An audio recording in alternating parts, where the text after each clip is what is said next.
सब खैरियत है बच्चों, मिजाज बढ़िया। चलिए बेटा, भौतिक विज्ञान 11th गति के नियम पार्ट 5 लेक्चर 7। लेक्चर 6 में हमने देखा कि भाई न्यूटन के तृतीय नियम पर आधारित लिफ्ट की गति, ठीक है, एक्शन रिएक्शन के ऊपर बेस क्वेश्चन थे वो हमने किए। बेटा अब आगे बात करते हैं। आज बात करेंगे रेखीय संवेग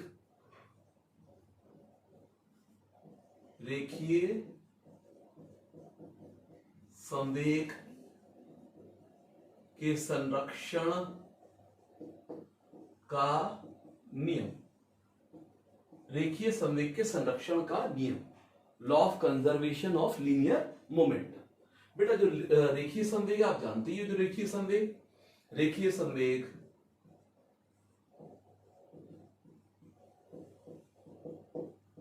भाई रेखीय संवेग किसी वस्तु का क्या है, यानी द्रव्यमान, वस्तु का द्रव्यमान गुणा वेग, m द्रव्यमान v वेग, और बेटा से रेखीय संवेग को p से लिखते हैं। क्योंकि ये वेक्टर होता है, सदिश होता है, तो वेग पर एरो चिपका देते हैं, तो p वेक्टर बराबर mv वेक्टर, ठीक है। इसका बेटा SI मात्रक क्या लिखते हैं, SI मात्रक भाई मास का, द्रव्यमान का किलोग्राम हो गया, वेलोसिटी का, वेग का मीटर प्रति सेकंड।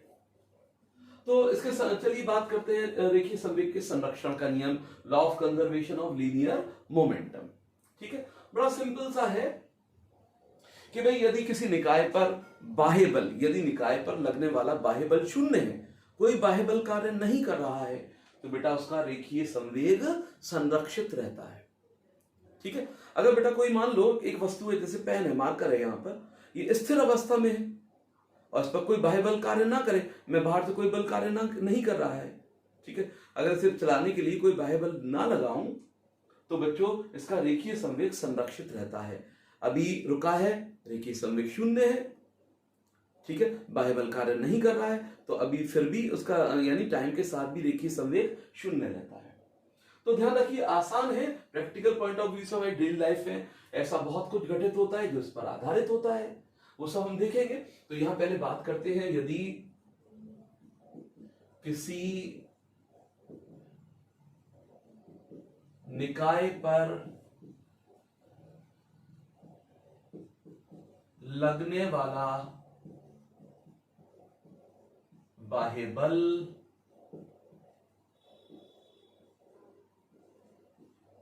शून्य है, तो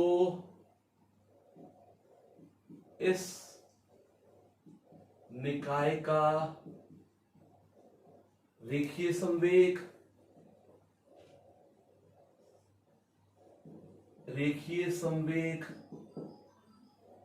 समय के साथ नियत रहता है या संरक्षित रहता है, नियत या संरक्षित रहता है, टाइम के साथ नियत रहेगा या संरक्षित रहेगा। तो इसे बड़ा आसानी से 2-3 लाइन में इसको सिद्ध भी किया जा सकता है, ठीक है। तो यहां इस बात को हम सिद्ध भी कर सकते हैं। भाई जैसे मान लो एक कोई वस्तु है मेरे पास, यार निकाय, मान लो ये कोई निकाय है। निकाय क्या होता है, अच्छा निकाय जब भी शब्द आता है ना, तो हमेशा अपने क्लासरूम को सोचा करिए कि भाई जो स्कूल के अंदर हम क्लासरूम में बैठे हुए हैं, तो कई सारे स्टूडेंट हैं, तो वो पूरा क्लासरूम हमारा एक निकाय है, ठीक है। और उसके अंदर जो हम लोग बैठे हुए हैं, जैसे सब लोग बच्चे बैठे हुए हैं, वहां टीचर भी है, सर भी हैं, तो सभी लोग वहां पर निकाय के कण हैं। तो बेटा इसमें इस निकाय के अंदर कई सारे कण होंगे जो आपस में अंतःक्रिया कर रहे होंगे, इंटरेक्शन कर रहे होंगे, आपस में एक दूसरे पर बल आरोपित कर रहे होंगे। तो बेटा ये सब जो अंदर बल होंगे वो सारे के सारे आंतरिक बल होंगे। ये आपस में क्या बल, जो अंदर कार्य अंतःक्रिया होगी वो आंतरिक बल होंगे। निकाय के अंदर आंतरिक बल तो होंगे, कणों पर आपस में आंतरिक बल तो लगेंगे, ठीक है। तो ये मेरा निकाय हो गया। निकाय पर बाहर से कोई बल कार्य नहीं कर रहा है, बाहर से बल कार्य करेगा तो बाह्य बल कहलाएगा। अब यहां पे ये बाह्य बल कार्य नहीं कर रहा है, इस निकाय पर कोई बाह्य बल कार्य नहीं कर रहा है, तो बेटा ये उसी स्थिति में रहेगा जो पूर्व अवस्था में है। ठीक है, अगर एक नियत चाल से चल रहा है तो वैसे ही चलता रहेगा, अगर स्थिर है तो स्थिर रहेगा। यही देखिए संवेग के संरक्षण का नियम है।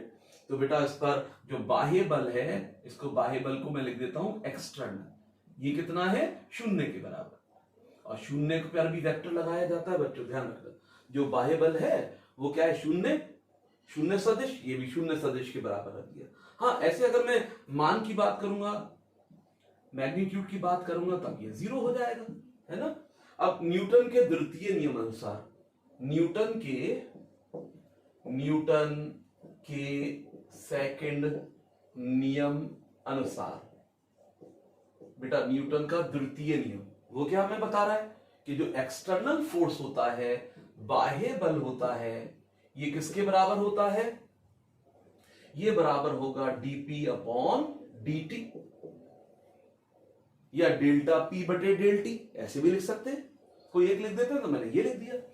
तो बेटा यहाँ पे यानी न्यूटन का द्वितीय नियम हमें क्या बता रहा है, जो बाह्य बल है वो किसके बराबर होगा, रेखीय संवेग के परिवर्तन की दर के बराबर होगा। अब ये तो 0 माना है मैंने तो कहा भाई ये तो 0 है, तो ये 0 रख दिया मैंने, तो dp वेक्टर अपॉन dt, ये क्या है, 0, इसको इधर मल्टीप्लाई करिए, 0 वेक्टर का dt से मल्टीप्लाई करेंगे, गुणा करेंगे, तब भी 0 आ गया, यानी एक तरीके से dp वेक्टर क्या आ गया, 0 आ गया। अब बेटा dp वेक्टर, dp का मतलब क्या है, परिवर्तन, रेखीय संवेग में परिवर्तन, ये 0 है। जब रेखीय संवेग में परिवर्तन 0 है, तो रेखीय संवेग कैसा हो गया, नियत हो गया। भाई जो चीज नियत है उसी में परिवर्तन 0 होगा, तो ये नियत हो गया, आ गया, सिद्ध हो गया कि भाई यदि बाह्य बल 0 है तो ये p कैसा रहेगा, नियत रहेगा। अब p को चाहूं तो भाई ये मान सकता हूं कि भाई जो इसके अंदर मान लो एक कण m1 है, ये v1 वेग से चल रहा था, एक दूसरा कण m2 है, ऐसी मान लिया मैंने, ये v2 वेग से चल रहा है, ऐसे तीसरा है, तीसरा कण v3 वेग से चल रहा है, m3।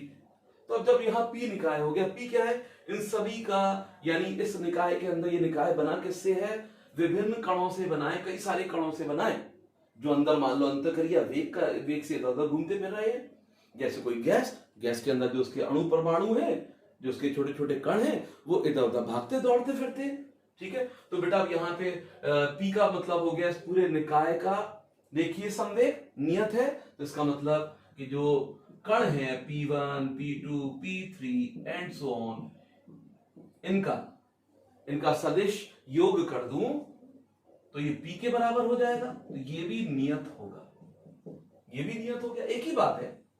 इसको लिख दीजिए, इसको लिख दीजिए। यहां पर एक चीज ध्यान रखिए, बड़ी इंपॉर्टेंट बात है बच्चों, कि भाई यहां इनका टोटल लीनियर मोमेंट, यानी टोटल लीनियर मोमेंटम, रेखीय संवेग, कुल रेखीय संवेग नियत रहता है पूरे सिस्टम का, लेकिन यह जरूरी नहीं है इन कणों का रेखीय संवेग भी नियत होगा। ये बेटा आपस में टकराएंगे तो टकराने पर इनकी वेलोसिटी में बदलाव आएगा, परिवर्तन आएगा, दिशाएं बदल जाएंगी, वेग के मान बदल जाएंगे। लेकिन बेटा अगर मैं बार बार अगर इनको सभी पार्टिकल का, सभी कणों का रेखीय संवेग जोड़ दूं, तो जोड़ हमेशा क्या रहेगा, नियत रहेगा। तो इंडिविजुअल का चेंज हो जाएगा, यहाँ पे इंडिविजुअल का चेंज हो जाएगा, एक परमाणु अणु का चेंज हो जाएगा, एक कण का चेंज हो जाएगा, लेकिन निकाय का चेंज नहीं होगा। ये इस बात का ध्यान रखेंगे।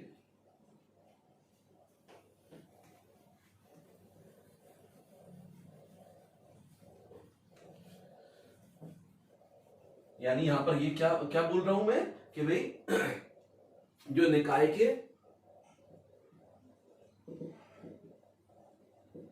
निकाय को बनाने वाले कणों के संवेग, रेखीय संवेग लिखे देता हूं मैं, संवेग में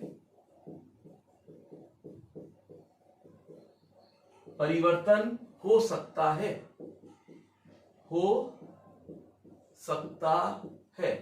परंतु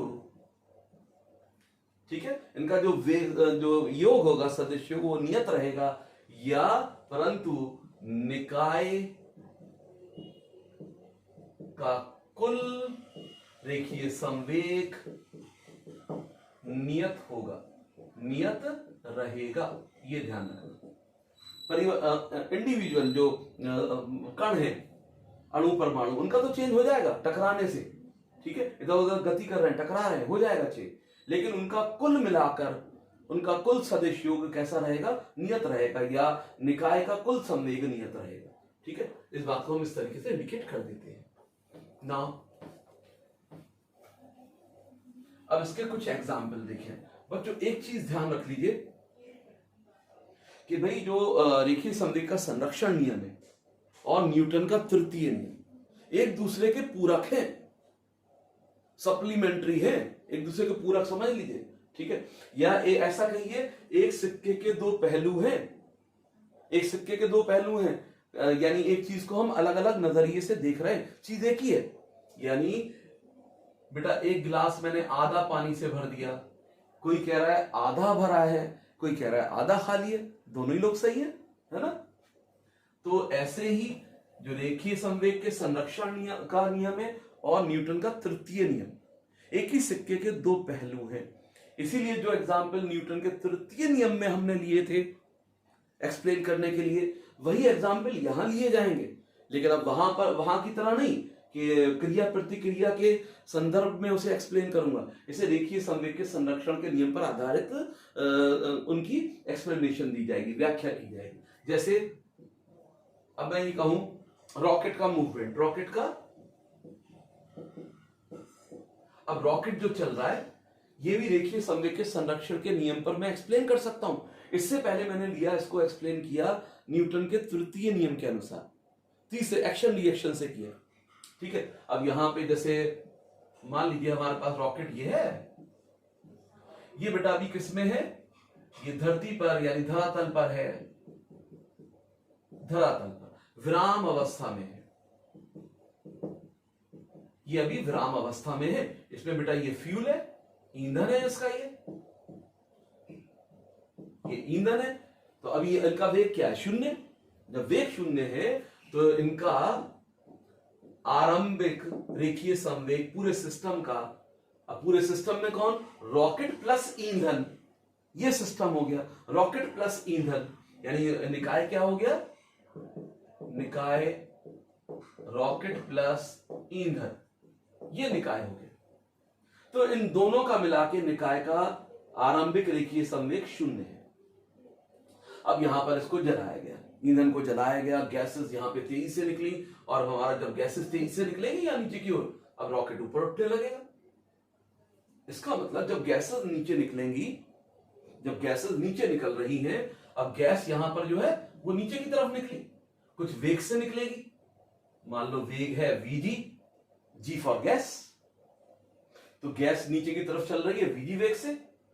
जब गैस बाहर निकलेगी तो द्रव्यमान भी निकलेगा, मान लो द्रव्यमान mg, ये नीचे आ गया। इसका मतलब जब बेटा गैस नीचे की ओर चलेंगी तो नीचे की ओर रेखीय संवेग पैदा हो जाएगा, नीचे की ओर रेखीय संवेग पैदा हो गया। ठीक है, तो अभी तो हमारा संवेग संरक्षण का नियम लग रहा था। कैसे लग रहा था बच्चों, यहां बेटा जो भी बल कार्य कर रहे हैं आंतरिक बल है, ईंधन को अंदर से इग्नाइट किया गया है, जलाया गया है। ये नहीं कि ईंधन बाह्य बल से कि एटमॉस्फेयर में, वातावरण में हवाएं तेज चल गई तो ईंधन जल गया, रॉकेट अपने आप ही चला गया, किसी की जरूरत ही नहीं थी। ठीक है, ऐसा नहीं है बेटा, ये सब आंतरिक बल है, बाह्य बल से ये अप्रभावित है। जब बाह्य बल शून्य है तो लीनियर मोमेंटम क्या रहेगा, रेखीय संवेग शून्य रहेगा। बेटा यहां पे एक्सटर्नल फोर्स क्या है, जीरो। तो फाइनल लीनियर मोमेंटम भी क्या होना चाहिए, जीरो होना चाहिए, क्योंकि आरंभिक रेखीय संवेग शून्य है तो अंतिम भी शून्य होना चाहिए। ये अंतिम अब शून्य कैसे हो कि भाई mg vg तो नीचे की तरफ आ गया, यानी गैसेस तो नीचे की तरफ दौड़ गई, तो नीचे की तरफ रेखीय संवेग पैदा हो गया।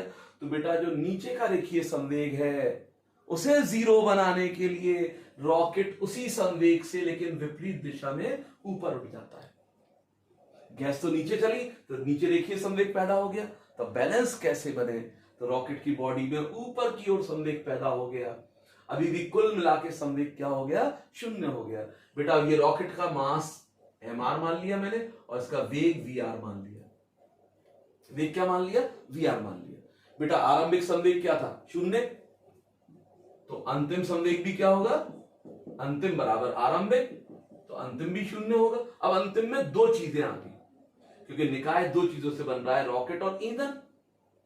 अब रॉकेट का बेटा, रॉकेट का संवेग mr vr ये हो गया, वेक्टर लगा दिया मैंने, चाहो तो ऐसे लिख दे या वेक्टर लगा दे, कोई फर्क नहीं है, ठीक है। वेक्टर लगा दे, यहां पे वेक्टर चिपका दे, ये वेक्टर लगा दे, ठीक है। अब बेटा यहां पे mr vr, अब नीचे mg vg नीचे हो गया। बेटा इसको इधर ले जाइए, आप इसको इधर ले जाएंगे तो mr vr बराबर माइनस mg vg। तो बेटा यहां पे क्या आ गया, यानी mr vr mg vg के बराबर आ रहा है। इसका मतलब जो रॉकेट का संवेग है गैस के रेखीय संवेग का विपरीत है, माइनस है। रेखीय संवेग गैस का कहां पर है, नीचे की ओर, तो रॉकेट ऊपर की ओर आ जाएगा, ठीक है। तो इसी को मैंने देखो थर्ड लॉ में कैसे डिफाइन किया था, कैसे बताया था, तीसरे नियम के आधार पर कि भाई गैसेस पर रॉकेट जितना नीचे की ओर बल लगाएगा तो गैसेस भी रॉकेट पर ऊपर की ओर उतना ही बल लगाएंगे। यानी एक्शन कहां लगा, गैस को निकालने में गैस पर लगा, तो गैस ने उसका रिएक्शन दिया रॉकेट को, तो रॉकेट ऊपर भाग गया। तो देखो उसी चीज को यहां पर एक्सप्लेन कर रहे हैं। इसीलिए तो कहा कि रेखीय संवेग के संरक्षण का नियम और न्यूटन का तृतीय नियम एक ही सिक्के के दो पहलू हैं। तो एग्जाम्पल भी वही लिए जाते हैं, तो पूरा न्यूमेरिकल फ्रेम हो जाएगा बच्चों से एग्जाम्पल पे करके भी बताएंगे ना। दूसरा एग्जाम्पल लेते हैं,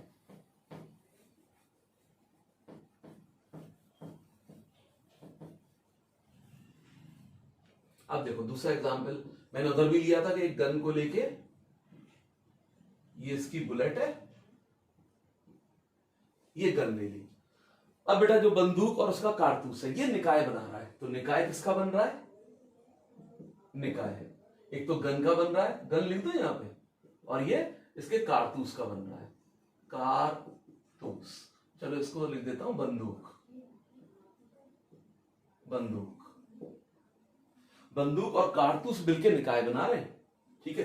बेटा यहाँ पे जो बंदूक का मास है खाली, उसमें कारतूस का मास हटा रहा हूं मैं, कारतूस का मास अलग लिख रहा हूं मैं कि भाई कारतूस का मास m1 लिख दिया, ठीक है, और गन का मास mg लिख दिया, कारतूस का भी बुलेट का लिख दीजिए mb ये लिख दिया, और छोटा भी बना दिया, भाई जो बुलेट छोटी है गन बड़ी है आपकी तो कैपिटल M लिख दिया, ठीक है। अभी बेटा यहाँ पे ये कैसे है, रुकी हुई है, ये थोड़ी है गन गति के अंदर है, कोई भागे भागे गन को पकड़ लिया, यहाँ पे कोई घोड़े पे थोड़ी है उसके अंदर चल रहा है इसमें, है ना।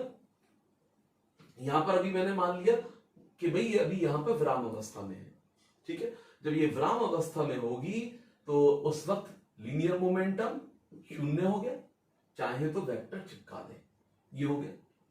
अभी इसका आरंभिक लीनियर मोमेंटम 0 है। बेटा इसमें जैसे ट्रिगर दबाएंगे, इसका बटन या खटका दबाएंगे, तो यहां से एक सुई निकलकर इसको स्ट्राइक करेगी, बुलेट को मारेगी, चिंगारी पैदा होगी, और जिसका बारूद है वो जलेगा और ये बाहर निकलेगी। सारे के सारे आंतरिक बल कार्य करेंगे, ये आंतरिक बल है, बाह्य बल नहीं है कि बाह्य बल लग रहा है कि भाई एकदम आंधी तूफान सा आ गया तो गन अपने आप ही चल गई, ठीक है, बर्फबारी हो गई गन अपने आप ही चल गई, ऐसा थोड़ी है। नहीं तो फिर वहां पे ऐसे बॉर्डर पे तो वहां गने रख देते, मौसम में चेंज होता तो वहां पे गने चलने लगती, है ना। तो ऐसा नहीं है।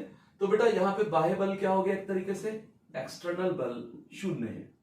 यदि एक्सटर्नल बल 0 है, अंदर के लगने तो कोई टेंशन नहीं है, एक्सटर्नल बल 0 है, तो बेटा लीनियर मोमेंटम कैसा रहेगा, संरक्षित रहेगा, नियत रहेगा, नियत रहेगा। जो फाइनल होगा वही इनिशियल होगा, ये मतलब हुआ। इनिशियल तो 0 है तो फाइनल भी 0 होगा। अब जैसे ही यहां पर इसको हम दबाएंगे तो बुलेट बाहर आएगी बेटा। अब ये बुलेट बाहर आ गई, इसका वेग हो गया vb। अब ये mb vb से चली, mb vb से सीधे हाथ की ओर चली। अब फाइनल लीनियर मोमेंटम 0 है पूरे निकाय का। निकाय किससे बना है, बंदूक और कारतूस से बना है। कारतूस तो इधर निकल गया, ठीक है। अब बंदूक का जो हमारे पास है उसका क्या होगा, उसका भी वेग मैंने मान लिया कि भाई इसका वीजी वेग है। अब अभी डिसाइड हो जाएगा ये कहां से चलेगी किधर आएगी। अब बेटा यहाँ पे फाइनल लीनियर मोमेंटम दो चीजों का बना है, निकाय का दो चीजें हैं, बंदूक और कारतूस। कारतूस का संवेग क्या हो गया, एम बी वी बी, ये हो गया। बेटा गन का क्या हो गया, एम जी वी जी, दोनों का योग 0, इसको उधर ले जाइए, फिर से वही चीज आ गई, minus M B V B M G V G, ठीक है। तो बेटा यहां पे वेग क्या हो गया, गन का वेग minus M B V B upon M G, यानी गन जो है, गन का वेग वीबी के अपोजिट होगा, माइनस आ रहा है। अगर वीबी जो है उसका वेग सामने की ओर है, सीधे हाथ की तरफ है, तो वीजी गन का वेग उल्टे हाथ की ओर, यानी अगर सामने तो पीछे की ओर होगा, तो गन पीछे की ओर चलेगी बेटा, पीछे की ओर चलेगी। प्रतिक्षेपित कहां पर होगी, रिकॉइल कहां पर होगी, पीछे की ओर होगी। इसीलिए तो गन चलाने पर पीछे झटका लगता है। तो गन का जो बैटन होता है ये, ठीक है, हत्था जो है कंधे पर रखा जाता है। ये नहीं कि यहाँ पे ऐसे गन पकड़ ली और नाक के सामने हत्था है, एकदम गन चली तो बुलेट तो आगे निकली और हत्था नाक पे पड़ा, तो दुश्मन मरेगा नहीं, हम धराशायी हो जाएंगे। तो बेटा हमेशा इसका बैटन जो हत्था है, ये वाला पार्ट कहाँ रखा जाएगा, कंधे पे रखा जाएगा, क्योंकि प्रतिक्षेप करती है पीछे की ओर, ठीक है। एक आधा एग्जाम्पल और देख लेते हैं, फिर आगे बढ़ेंगे। एग्जाम्पल सब इसी बेस पे होंगे, सब इसी बेस पे एग्जाम्पल होते हैं बेटा इसके।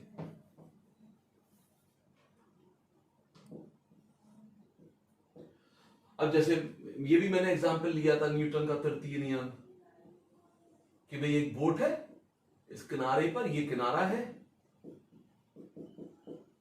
ये पानी हो गया। अब यहां पर कोई बंदा उतरा है यहां से, अब ये कोई बंदा उतर रहा है यहां से, ये यहां पर उतर रहा है इधर, ठीक है। तो जब यहां पर उतरेगा तो बोट पीछे की तरफ चली जाएगी, बोट पीछे की तरफ चली जाएगी। यहां पे बोट कहां चली गई, पीछे की ओर चली गई। पीछे की ओर क्यों चली जाएगी भाई, जैसे ही बोट यहां पर आके रुकती है, जैसे ही रुकेगी बेटा, तो उस वक्त मैं इनिशियल रेखीय संवेग मानूंगा 0, क्योंकि रुक गई। अब निकाय के अंदर दो चीजें होंगी, निकाय में दो चीजें होंगी, इस पूरा निकाय, बोट और आदमी का जो निकाय बन रहा है, एक तो हो गई नाव प्लस एक व्यक्ति, जो बंदा बैठा है यहां पर, ये जो बंदा है और नाव, ये सिस्टम बना रहे हैं। अभी आरंभिक रेखीय संवेग क्या है, 0, क्योंकि रुक गई बोट, अब इसे उतरना है।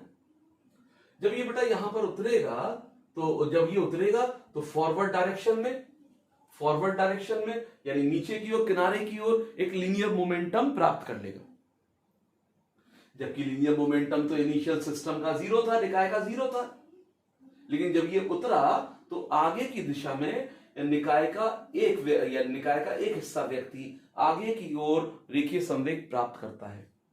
तो बेटा इसके संवेग को 0 करने के लिए, क्योंकि पूरा निकाय का रेखीय संवेग 0 ही रहना चाहिए, उसको 0 बनाने के लिए ये बोट जो है आदमी की विपरीत दिशा में चली जाएगी, उसी रेखीय संवेग से, लेकिन विपरीत दिशा में, ठीक है। तो वही चीज लगा सकते हैं कि भाई जो रेखीय संवेग यहां पर इधर गेन कर रहा है, यानी मैन का m लिख दिया यहां पर, ठीक है, इसका वेग m लिख दिया, ये आ गया रेखीय संवेग, ये किसके बराबर हो गया, माइनस बोट का mb लिख दिया और vb इसका वेग लिख दिया। तो ऐसे यही चीज, सेम चीज काम कर रही है ना। तो ऐसे बेटा हम इसके तमाम एग्जाम्पल इंडिकेट कर सकते हैं, बता सकते हैं। अब क्वेश्चंस देखते हैं कि क्वेश्चंस कैसे मिलेंगे।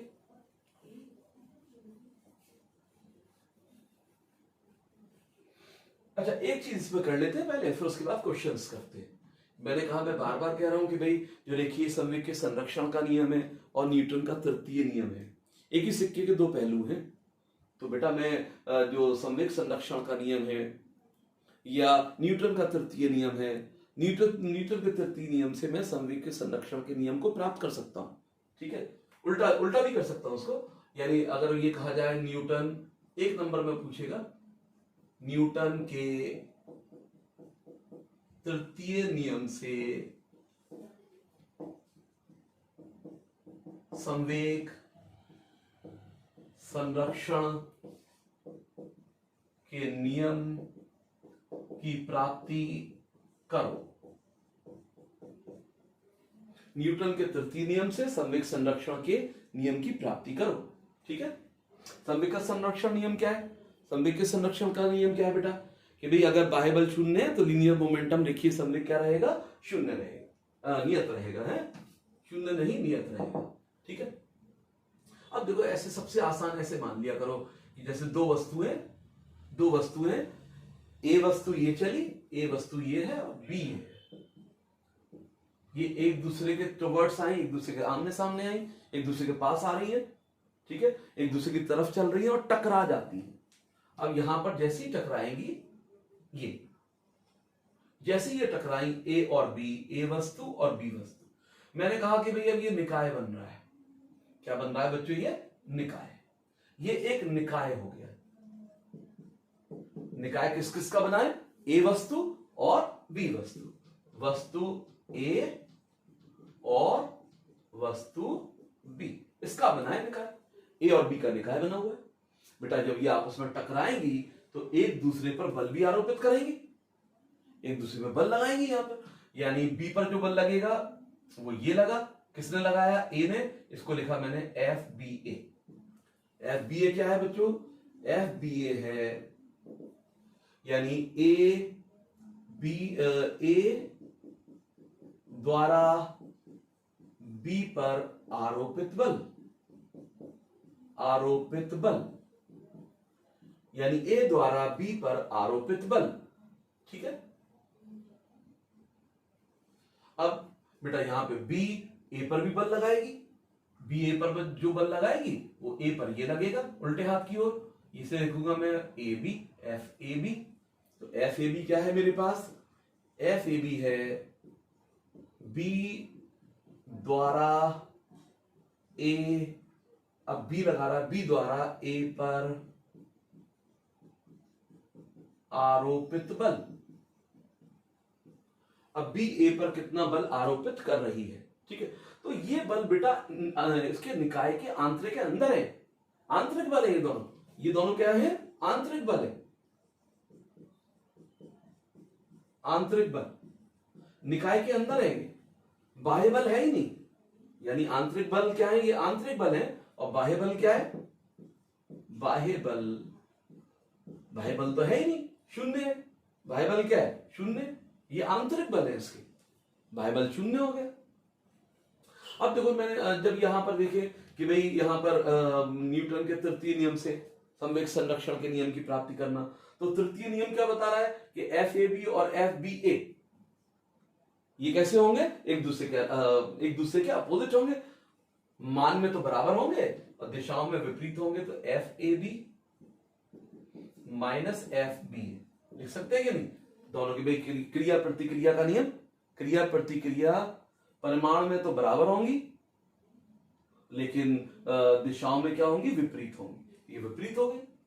अब भाई मैंने ये सोचा कि भाई अपनी तरफ से माना कि कुछ समय के लिए जो ए और बी आपस में टकराए होंगे, जो संपर्क समय है मैंने मान लिया संपर्क समय वो डेल्टा टी है। संपर्क समय क्या मान लिया? डेल्टा टी के बराबर। ठीक है, संपर्क समय डेल्टा टी हो गया। अब मैंने क्या किया, इस समीकरण में, इस इक्वेशन के अंदर क्या करते हैं? इस समय अंतराल का मल्टीप्लाई कर दिए, एफ ए बी गुणा समय अंतराल माइनस एफ बी ए गुणा समय अंतराल से गुणा कर दिए। अब ये क्या चीज होगी? सोच के बताइए। एफ ए बी यानी ए पर लगने वाला बल, एफ ए बी किस पर लग रहा है? ए पर बल लग रहा है बी द्वारा, इनटू समय अंतराल। तो ये बेटा होगा यहां पर न्यूटन का तृतीय नियम, याद रखिए न्यूटन का तृतीय नियम F बराबर dp upon dt। F dt अगर हम कर दें तो dp के बराबर आ जाएगा F dt। तो फोर्स बल गुणा समय अंतराल किसके बराबर होता है? कि भाई रेखीय संवेग में परिवर्तन। कौन सी बॉडी के? पहली ए बॉडी के, ए वस्तु के, यानी एफ ए बी किस पर लग रहा है? ए पर।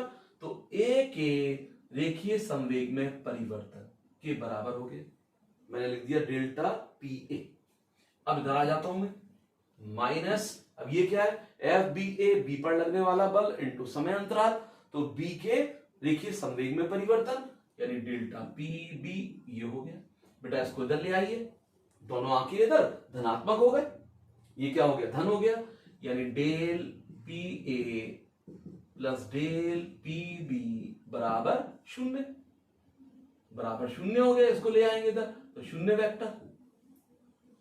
बेटा इसको ऐसे लिख दीजिए, यहां पर, यहां थोड़ा से क्लीन करके यहां लिखते हैं, एक ही लाइन की बात है बस, यहां लिख देते हैं। अब बेटा यहां पे डेल्टा बाहर निकाल लो common, P A plus P B, ये कर दो बराबर शून्य वेक्टर। बेटा पी ए और पी बी, पी ए और पी बी मिला दे तो ए वस्तु और बी वस्तु मिलकर निकाय बना रहे हैं, तो ए का रेखीय संवेग प्लस बी का रेखीय संवेग यानी निकाय का रेखीय संवेग डेल पी, ये शून्य के बराबर। बेटा चेंज, जो निकाय के रेखीय संवेग में परिवर्तन है वो शून्य के बराबर है, अतः निकाय का रेखीय संवेग कैसा है, नियत है। ये आ गया, ये मिल गया बेटा हमें। तो ध्यान रखिए इसको कि भाई जो न्यूटन का तृतीय नियम है, ये मैंने कैसे बनाया कि भाई ए और बी दो वस्तुएं आपस में टकराती हैं, टकराते वक्त ये एक निकाय की तरह कार्य करती हैं, दोनों एक दूसरे पर बल आरोपित करती हैं। ये बल एफ ए बी और एफ बी ए है।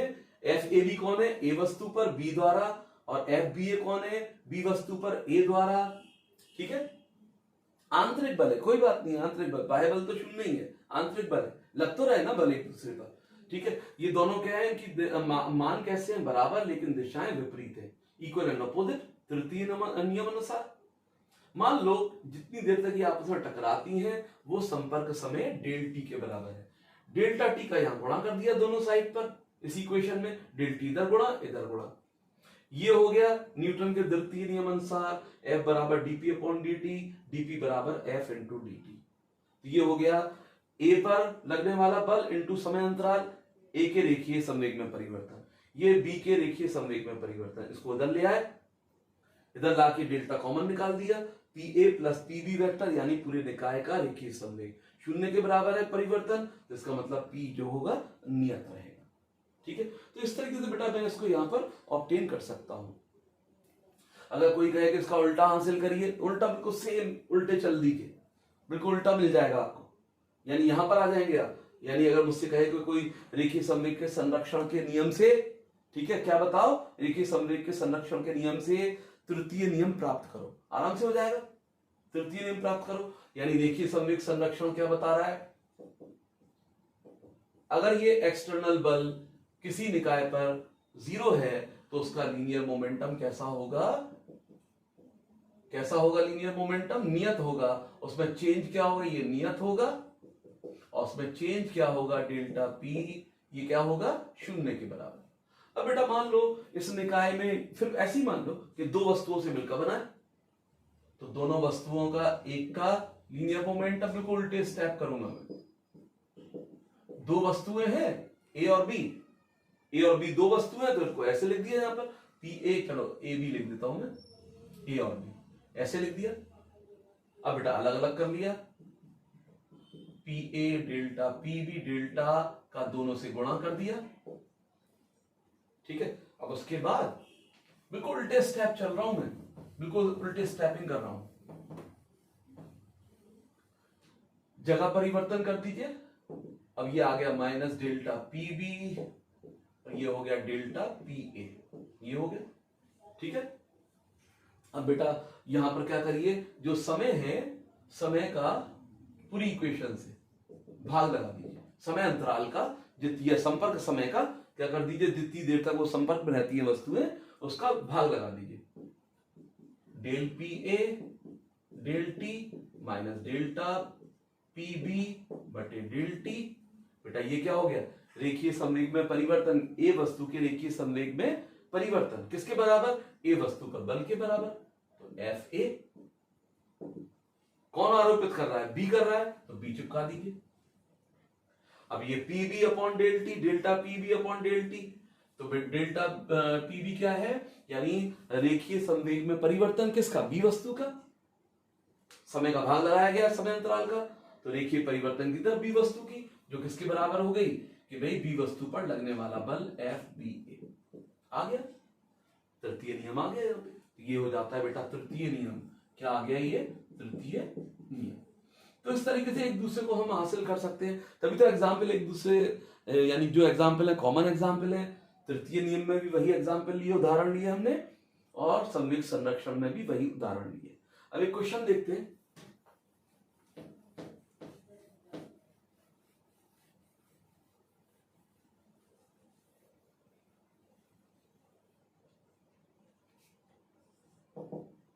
देखो एक वस्तु ये है, ठीक है, इसका द्रव्यमान है m1 10 किलोग्राम, ये चल रही है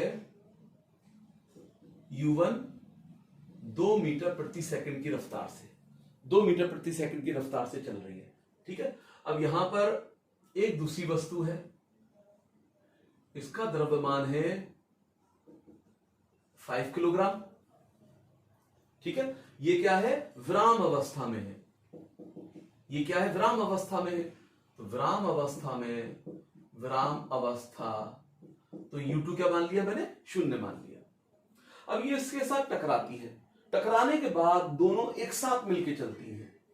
टकराने के बाद यानी पहली वस्तु दूसरी वस्तु से टकराती है, पहली वस्तु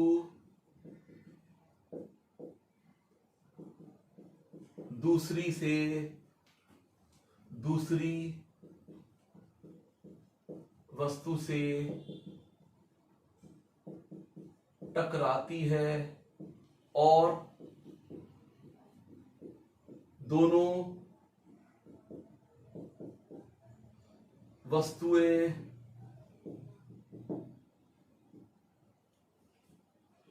एक संयुक्त निकाय बना लेती है, संयुक्त निकाय बनाती है, तो इस निकाय का वेग ज्ञात करो, ज्ञात, इस निकाय का वेग ज्ञात करो, ठीक है भाई। ऐसी कहानी हो गई जैसे कोई रेत का बॉक्स है ना, कोई वस्तु आई, कोई बुलेट चलाई मैंने, रेत के बॉक्स से टकराई यानी बोरे से टकराई, उसके अंदर धंस गई। अब बोरा और बुलेट जो है थोड़ा मूव करेगी, तो किस वेग से मूव करेगी, यही सवाल है। ऐसे कि भाई एक m1 10 किलोग्राम की वस्तु u1 2 मीटर पर सेकंड से चल रही है, 5 किलोग्राम की वस्तु जो कि विराम अवस्था में उससे आके टकराई, टकराने के बाद दोनों एक साथ चल रही है, टकराने के बाद दोनों ये टकराई, टकराने के बाद दोनों एक साथ चल रही हैं, एक वेग v से चलती है, तो हमें ये वेग निकालना है बेटा। जब ये टकराएंगी तो आंतरिक बल होंगे, बाह्य बल नहीं होगा, बाह्य बल 0 होगा, यानी बाह्य बल क्या होगा, बाह्य बल 0 होगा बच्चों। जब बाह्य बल 0 है तो P इसका क्या रहेगा, नियत रहेगा। अब टकराने से पहले और टकराने के बाद लीनियर मोमेंटम कैसे होंगे, बराबर होंगे, अतः है यानी टकराने से पहले, टक्कर से पहले संवेग बराबर टक्कर के बाद संवेग, टक्कर से पहले और टक्कर के बाद संवेग। टक्कर से पहले संवेग क्या है भाई, m1 u1 plus m2 u2 is equal to, टकराने के बाद, अब ये बेटा यहां पे ये m1 द्रव्यमान, ये m2 द्रव्यमान, दोनों का वेग सेम, इसका मतलब टकराने के बाद दोनों एक संयुक्त निकाय हो गए, m1 प्लस m2, और उनका जो कॉमन वेग है वो v, ये हो गया। बस बेटा अब यहां पे वैल्यू चिपकाई है, वैल्यू रख दीजिए इसकी। अब मुझे चाहिए क्या, v चाहिए, v का मान निकालना है, तो v बराबर यहां फॉर्मूला टाइप बना लूं मैं, m1 u1 m2 u2 बटे m1 plus m2, m1 plus m2। बेटा m1 कितनी है 10 किलोग्राम, u1 कितनी है 2 मीटर पर सेकेंड। अब देखो m2 5 किलोग्राम और u2 0 है, बटे m1 प्लस m2, 10 प्लस 5, तो ये हो गया 15, ठीक है, ये हो गया 20, तो 20/15 या 4/3 मीटर पर सेकंड। तो वीडियो देख लूं मैं।